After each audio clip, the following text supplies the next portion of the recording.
¿Y si el verdadero poder no estuviera en las armas, sino en la habilidad de controlar a políticos, jueces e incluso presidentes, todo desde las sombras? En este video vas a descubrir cómo Frank Costello, un inmigrante pobre del sur de Italia, se convirtió en el primer ministro de la mafia en Estados Unidos, dirigiendo imperios multimillonarios sin siquiera tener que alzar la voz. A lo largo de la historia vamos a revelar los secretos que le permitieron a Costello manipular el sistema, sobrevivir a atentados y audiencias públicas humillantes, y aún así mantener su influencia incluso después de abandonar el trono del bajo mundo. Vas a entender cómo creó una red invisible de poder que muchos intentan imitar hasta hoy, tanto dentro como fuera del crimen organizado. ¿Alguna vez te has preguntado cómo personas aparentemente comunes logran acumular tanta influencia, incluso lejos de los reflectores? Y lo más importante, ¿será que hoy, en pleno siglo XXI, todavía existen Frank Costellos disfrazados de empresarios, políticos o jueces? Si estas preguntas te intrigan, quédate hasta el final. La historia de Costello puede cambiar la forma en que ves el poder. Francesco Castiglia nació el 26 de enero de 1891 en Lauropoli, una pequeña aldea de la provincia de Cosenza, en Calabria, una de las regiones más pobres y aisladas del sur de Italia a comienzos del siglo XX. La economía local estaba dominada por latifundios y una agricultura de subsistencia, mientras el país enfrentaba inestabilidad política y una emigración creciente.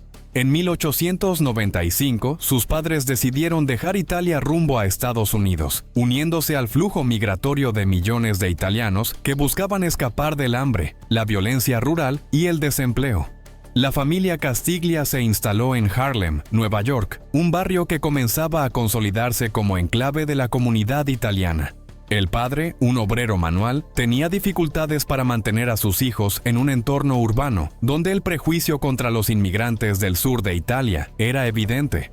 Los Castiglia vivían en conventillos superpoblados, con acceso limitado a saneamiento, salud y educación formal. Durante la infancia y adolescencia, Costello asistió a escuelas públicas, pero abandonó los estudios siendo aún joven. Algunos relatos señalan que desarrolló un interés por la lectura y la oratoria, habilidades poco comunes entre los jóvenes del barrio, aunque su historial académico era irregular. Con el tiempo, empezó a actuar como intermediario entre pequeños comerciantes y bandas locales, un papel que exigía discreción y habilidades sociales. Alrededor de los 13 años, Costello comenzó a involucrarse en pequeños delitos, como apuestas ilegales, robos y extorsiones, a menudo en compañía de otros jóvenes italoamericanos. Su primer registro policial fue a los 16 años, con cargos que incluían porte de armas y asalto. Aún así, evitaba los enfrentamientos violentos innecesarios, lo que lo diferenciaba de otros delincuentes jóvenes y lo acercaba a figuras más experimentadas del mundo criminal. Fue en ese periodo que adoptó el apodo anglicanizado Frank Costello, elegido para facilitar su entrada en círculos más amplios de la sociedad neoyorquina. Durante la década de 1910, Frank Costello comenzó a destacarse entre los jóvenes delincuentes de Harlem por su capacidad de organización y visión estratégica. En medio del crecimiento de las actividades ilegales en Nueva York, se asoció con una de las figuras emergentes del mundo criminal, Charles Lucky Luciano. Ambos formaban parte de un grupo multiétnico de jóvenes mafiosos que incluía a Meyer Lansky, Bugsy Siegel y Vito Genovese. Costello y Luciano probablemente se conocieron a través de negocios de apuestas ilegales que proliferaban por toda la ciudad. Mientras Luciano se destacaba por su audacia y su capacidad de liderazgo en los enfrentamientos, Costello se enfocaba en la administración y la planificación financiera. La alianza entre los dos se basaba en una complementariedad poco común en el crimen organizado de la época. Luciano se encargaba de la fuerza y del control en las calles, mientras Costello manejaba la estructura económica, los contactos políticos y las relaciones comerciales. La habilidad de Costello para evitar el uso de la violencia cuando no era necesario llamó la atención de otros líderes mafiosos. En lugar de recurrir a la fuerza bruta, prefería usar sobornos, chantajes y acuerdos discretos para alcanzar sus objetivos. A una edad temprana, ya mantenía vínculos con figuras del Partido Demócrata en Tammany Hall, la influyente maquinaria política de Nueva York. El primer gran emprendimiento de Costello en ese periodo fue la consolidación de esquemas de apuestas, especialmente en carreras de caballos y números clandestinos. Utilizando la red de contactos de Luciano y la protección policial que había conseguido, estructuró un sistema altamente rentable y relativamente seguro. Con la promulgación de la Ley Seca en 1920, que prohibía la fabricación, venta y transporte de bebidas alcohólicas en Estados Unidos, surgió una de las mayores oportunidades de enriquecimiento para el crimen organizado. Frank Costello y sus aliados no tardaron en aprovechar el nuevo mercado clandestino, que movía miles de millones de dólares al año. Costello se encargó de montar y administrar la infraestructura financiera y logística para la distribución de alcohol ilegal, mientras Luciano negociaba con proveedores y aseguraba la protección armada. Costello construyó una extensa red de distribución de bebidas de contrabando que se extendía por Nueva York, Nueva Jersey y Luisiana. Mediante un sistema de sobornos, logró infiltrar agentes en comisarías, aduanas e incluso entre inspectores federales. El alcohol era transportado en camiones bajo escolta policial, almacenado en depósitos clandestinos y distribuido en bares secretos, los famosos speakeasies. Gracias a su habilidad administrativa, las operaciones estaban organizadas como empresas legítimas, con nóminas, control de inventario y reparto de ganancias entre los socios. Durante ese periodo, Costello también fortaleció su relación con Arnold Rothstein, una figura clave en el financiamiento del bajo mundo. Rothstein enseñó a Costello y a Luciano a tratar el crimen como un negocio y a actuar con discreción. Costello absorbió esas lecciones y comenzó a aplicarlas en todos los sectores que administraba, incluyendo juegos de azar, contrabando y financiamiento político. La Ley Seca actuó como catalizador para la reorganización de la estructura mafiosa en Estados Unidos. Costello y sus aliados rechazaron el modelo jerárquico y autoritario de los antiguos mafiosos sicilianos que operaban basados en la obediencia ciega y la violencia simbólica. En su lugar, crearon redes horizontales de poder, con consejos de liderazgo y división de responsabilidades. Fue en ese contexto que surgió el concepto de familias con áreas específicas de operación, una innovación que transformaría para siempre el crimen organizado en América. La década de 1930 estuvo marcada por una reestructuración decisiva dentro del crimen organizado en Estados Unidos, liderada por Charles Luciano, tras la eliminación de Salvatore Maranzano, el último gran jefe de la llamada Mafia Mustache Pet, compuesta por inmigrantes sicilianos conservadores. Frank Costello tuvo un papel activo en ese proceso de transición. Junto a Luciano, participó en la creación de un nuevo modelo de gobernanza criminal, la Comisión Nacional del Crimen. La comisión estaba compuesta inicialmente por 7 familias principales, con representación de organizaciones de Nueva York, Chicago, Buffalo y otras ciudades estratégicas. El objetivo era profesionalizar el funcionamiento de la mafia, sustituyendo el liderazgo absoluto de un único capo di tutti capi por un consejo ejecutivo, inspirado en modelos corporativos.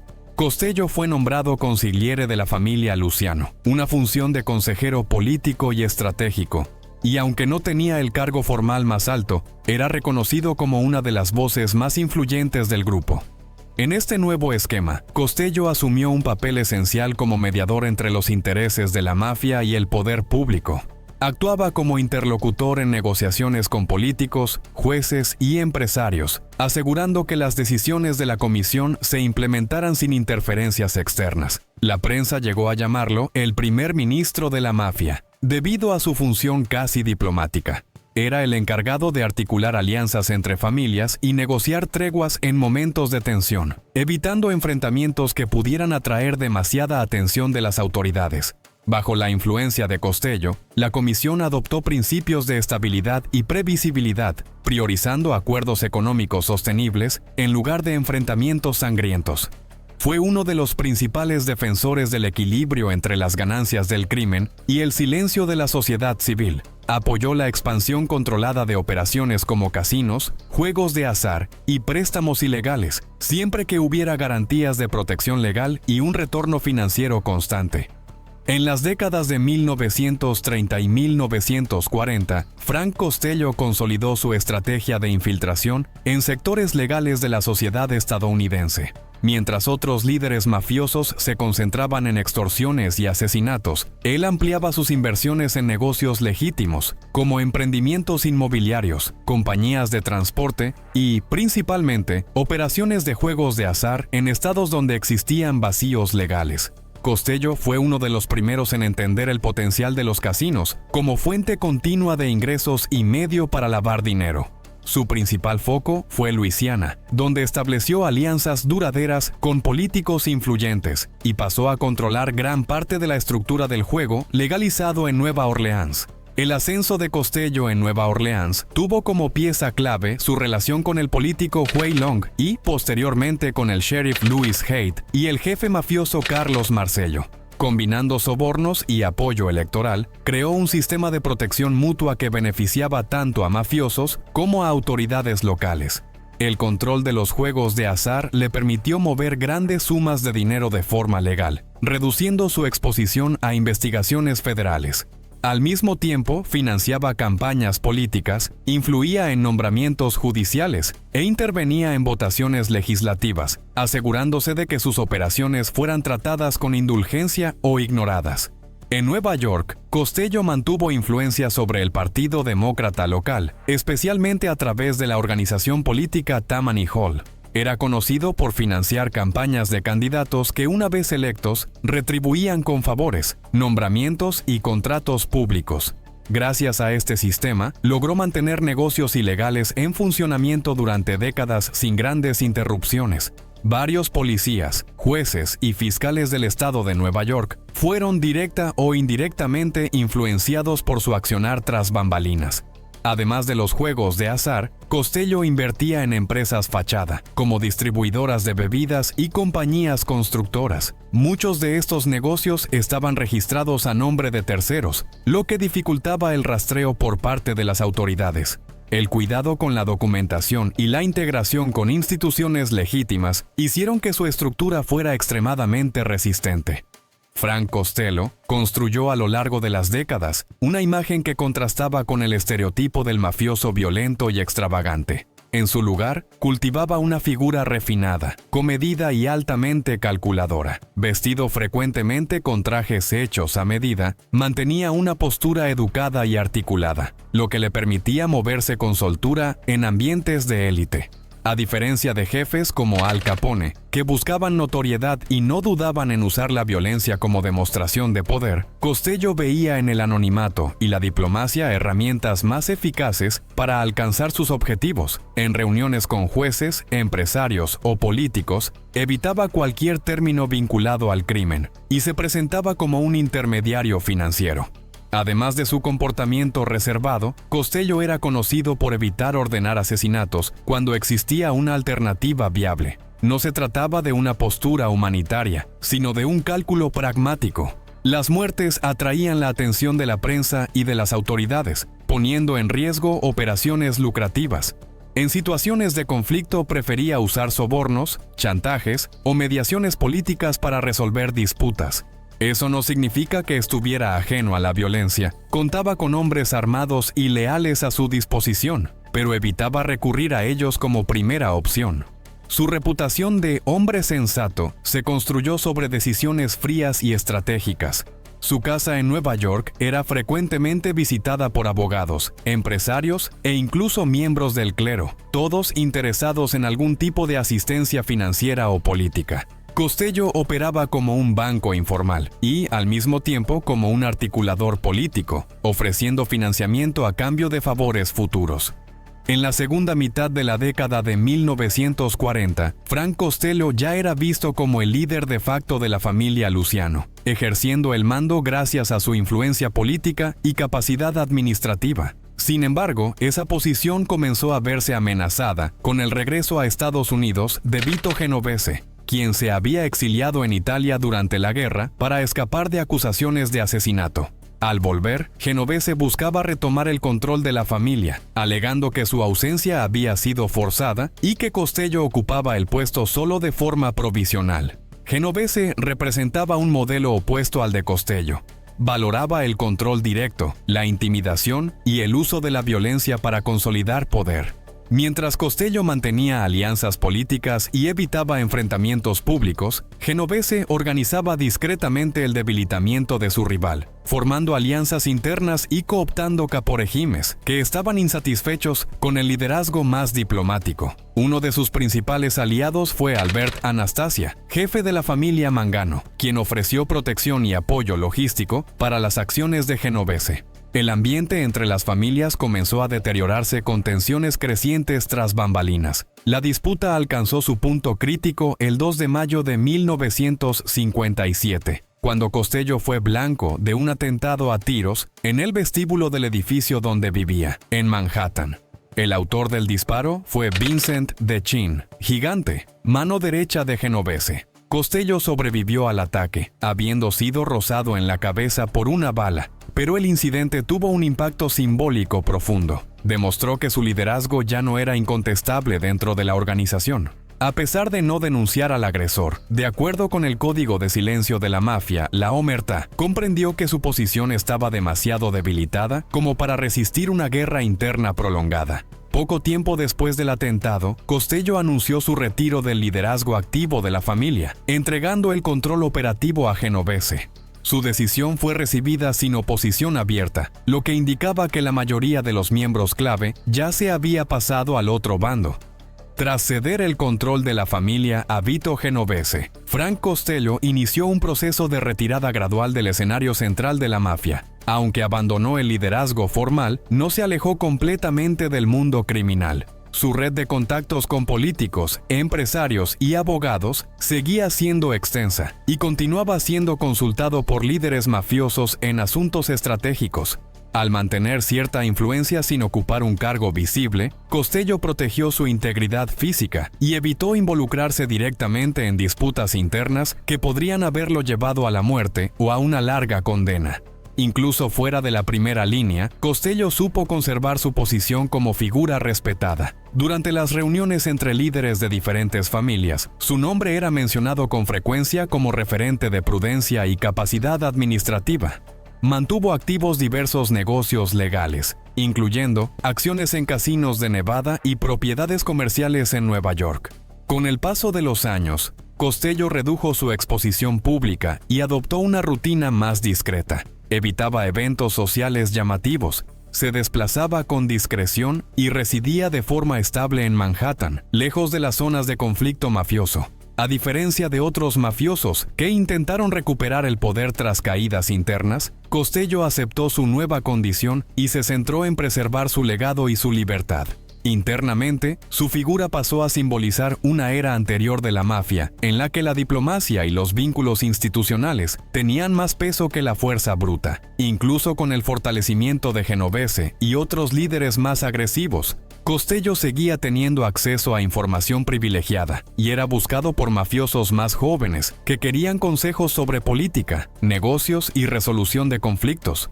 En los años 1950, el nombre de Frank Costello comenzó a aparecer con mayor frecuencia en los noticieros tras convertirse en blanco de varias investigaciones federales sobre el crimen organizado. El momento más emblemático de esta exposición fue su citación para testificar ante la Comisión Kefauver, un comité del Senado creado en 1950 para investigar las relaciones entre el crimen organizado y las instituciones públicas en Estados Unidos.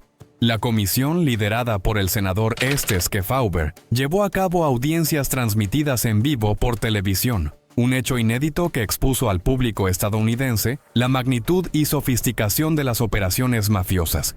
Costello intentó evitar los reflectores, pero fue obligado por la justicia a comparecer. Durante su testimonio se negó a responder la mayoría de las preguntas invocando la Quinta Enmienda, protegiéndose contra la autoincriminación. Por orden del juez, las cámaras no podían grabar su rostro, solo sus manos. Aún así, la transmisión tuvo una enorme repercusión nacional.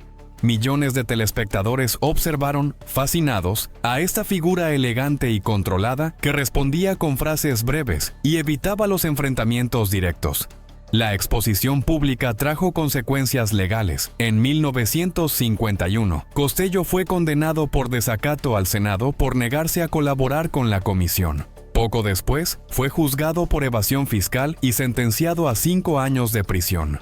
Durante el cumplimiento de la pena, mantuvo un comportamiento disciplinado y contó con la asesoría de abogados de alto nivel, lo que contribuyó a su liberación anticipada. El comité Kefauver, aunque no logró encarcelar en masa a los mafiosos, tuvo un gran impacto en la opinión pública. Por primera vez, el gobierno federal reconocía abiertamente la existencia de una estructura nacional del crimen organizado.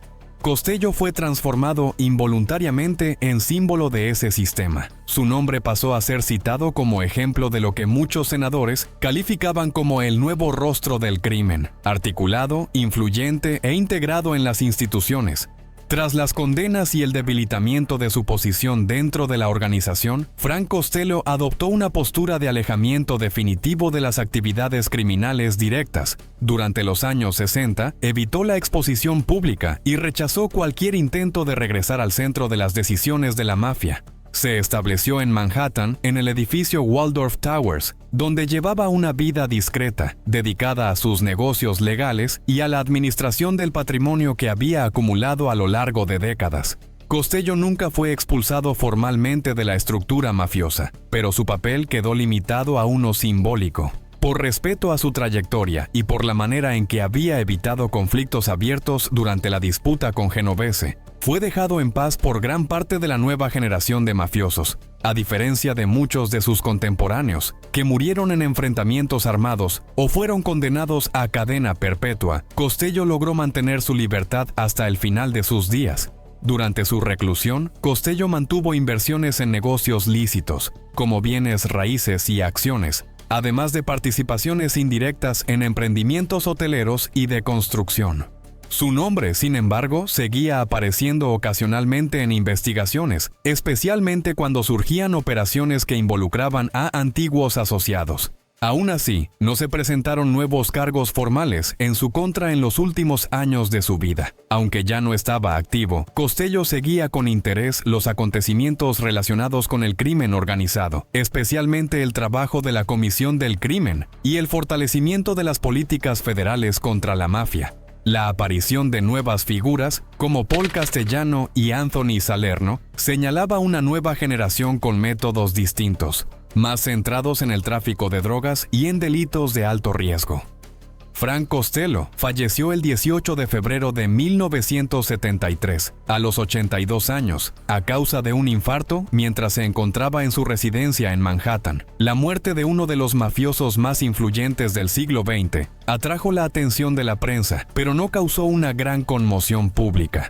Como en los últimos años se había mantenido alejado de los reflectores y de las actividades directas del bajo mundo, su partida ocurrió de manera discreta. Sin embargo, su funeral, celebrado en Nueva York, reunió a figuras importantes del crimen organizado, así como a abogados, empresarios y antiguos aliados políticos que aún mantenían vínculos con su red de influencia. La ceremonia estuvo marcada por una fuerte presencia policial, tanto para vigilar posibles reuniones entre mafiosos como para monitorear cualquier señal de tensión entre los asistentes. El FBI siguió de cerca el evento, fotografiando a los participantes y cruzando nombres con listas de sospechosos activos en investigaciones federales. Aunque discreto, el movimiento en torno al funeral reveló que, incluso retirado, Costello seguía siendo una figura respetada en los círculos mafiosos. Representantes de varias familias acudieron en señal de deferencia, incluyendo miembros de las familias Genovese, Gambino y Lucchese. La prensa destacó el contraste entre su trayectoria criminal y el hecho de haber muerto en libertad, sin haber sido asesinado ni condenado a largas penas. Diversos editoriales y reportajes investigativos revisitaron su vida, analizando el impacto de su accionar en los bastidores de la política y la economía estadounidense. Mientras algunos lo calificaban como el mafioso que civilizó el crimen, otros lo señalaban como responsable de institucionalizar prácticas corruptas en esferas de poder antes consideradas inmunes a la influencia criminal.